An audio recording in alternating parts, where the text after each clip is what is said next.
जनकपुर के नारी बता दो बाबू और की तलुग बाते ते काहे गारी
लेकिन कलयुग के आजुक रातुक के दशरथ सरकार छै हुनका बारे में कही ई बूढ़ा बाबा के मोछो ने दाढ़ी ई बूढ़ा बाबा के मोछो ने दाढ़ी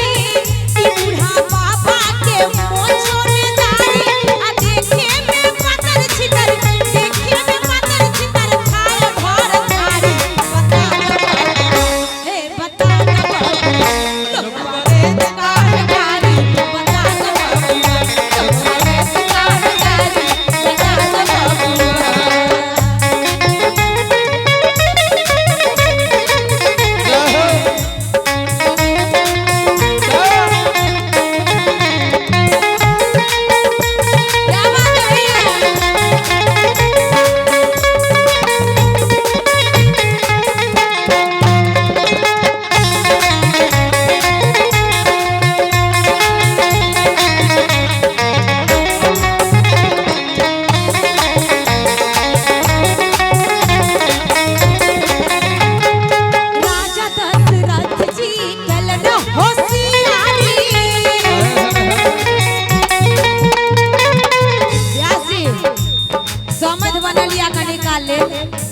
ध्यान देवे